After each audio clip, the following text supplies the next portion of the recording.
Ang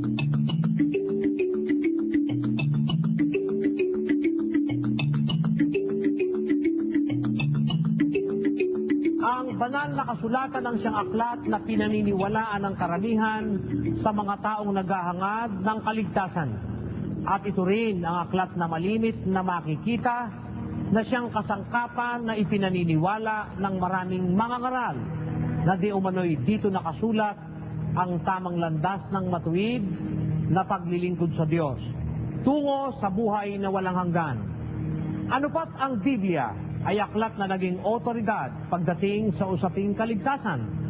Subalit, bagaman ang Biblia ay ating sinasampalatayanan na kinaroroonan ng buong katotohanan, ngunit paano naman kung ang hahawak nito ay walang karapatan at ang layon ay magligaw lamang?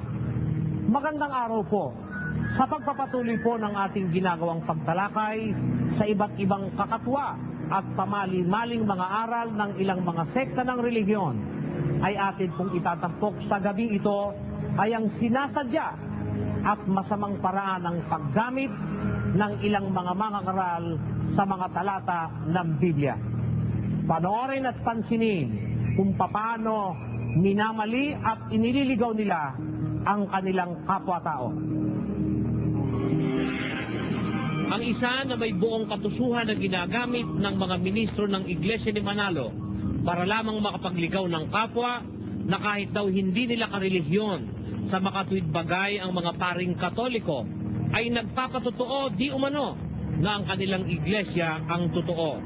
Ito ay sa pamamagitan ng pagsipi ng isang aklat Katoliko na may pamagat na Religion, Doctrine and Practice, at pansining mabuti ang kanilang hindi makatotohanang pamamaraan.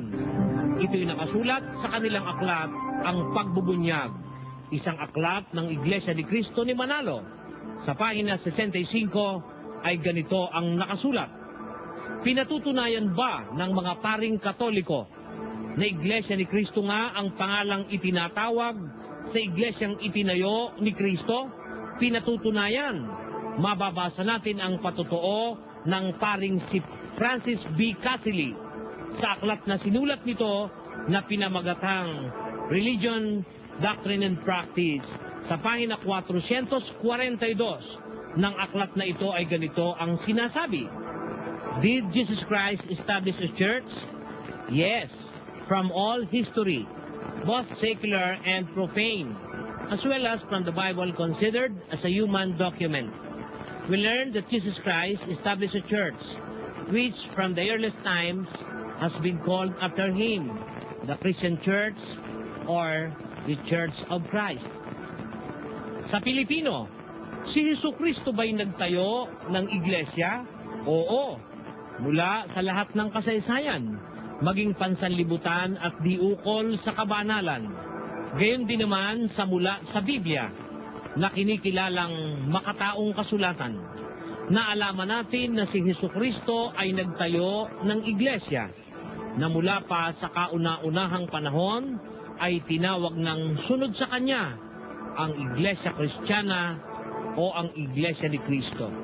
Maliwanag ang patotoo ni Pari Cassidy. Dito'y agad na ipinagdiwang ng tagapagsulat ng Iglesia ni Manalo na di umano na kahit ang banyagang paring Katoliko ay naniniwala sa kanila. Subalit sino naman ang matinuang pag-iisip ang maniniwala na ang tinutukoy nga ng nasabing pari ay sila? Bakit hindi ipinagdapat ng ministrong ito na ang gapiranggot na kanilang kinopya ay bahagi ng kredo ng simbahang Katoliko na ito ay mababasa sa nasabing aklat? Sa pahina 328, sa tanong bilang isa ay may sinasabing ganito: What is the ninth article of the Creed? Answer: the ninth article of the Creed is the Holy Catholic Church, the communion of saints. Kung pinagbabatayan ng manunulat ng Iglesia ni Manalo at buong puso nilang tinatanggap ang tanong bilang ikalawa ng nasabing kredong Katoliko, Hindi ba marapat na tanggapin din nila ang pasimulang tanong ng nasabing libro na ang tinutukoy ng paring Katoliko na Christian Church ay ang Iglesia Katolika? Ito kaya ay matatanggap ng lahat ng mga ministro ng Iglesia ni Manalo? At tatanggapin din kaya ng nasabing mga ministro ni Manalo na ang kanilang ipinagyayabang na Christian Church o Church of Christ na sinipi sa Aklat Katoliko ay ang puno ay si Pedro at hindi ang kinikilala nilang di umano'y sugo? Sa tanong bilang 11 ng nasabi pa ring aklat, question number 11. Did Christ appoint a visible head of the church?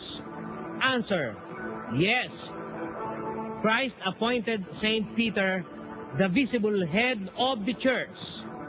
O mga ministro ni Manalo, ito ba na may tatanggapin ninyo na ang tinutukoy pala ng pari na pinagkopyahan ninyo ay hindi kayo, kundi ang simbahang Katoliko?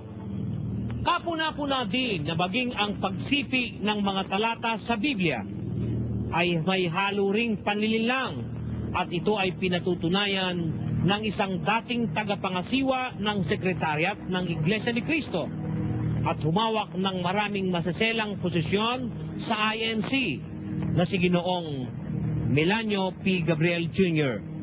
Kanyang inamin na may malaking panlilinlang ang mga manunulat ng Iglesia ni Cristo. Sa kanyang aklat na sinulat na may pamagat na ang mga lihim at mga kabulaanan ng Iglesia ni Cristo, Manalo, sa pahina 12 ay ganito ang sinasabi: ang pagdaraya ng INK sa pagsipi ng Biblia.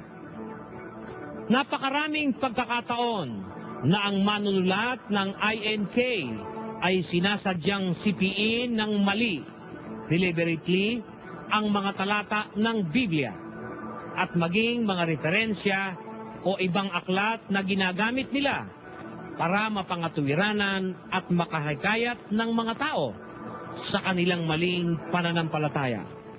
Magbibigay lamang ako ng ilan sa maraming maling pagsipi na nakapagliligaw ng maraming tao. Kung sipiin ng manunulat ng INK ang Roma 16:16 ay mapupunan ninyo na malalaking titik, capital letters, ang Iglesia ni Cristo.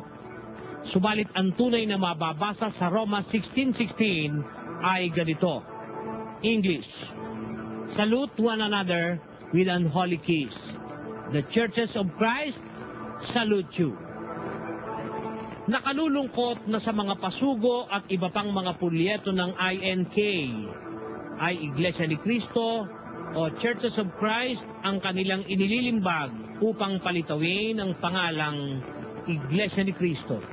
Ang ilan sa mga ganitong uri ng panlilinlang ay gaya ng nakalimbag sa mga lathalaing ito ng INK ukol sa Roma 16:16. Kitang-kita kung papaano nililinlang ng mga tagapagsulat ng INC ang kanilang kapwa.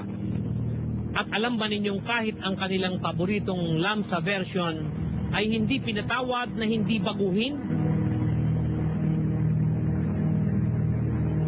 Pansinin na nang sipiin nila ang gawa 20:28 ay makikita ninyo kung paano deliberately ay kanilang iniiba ang nakalagay sa Biblia pag ito'y kanila ng kinokopya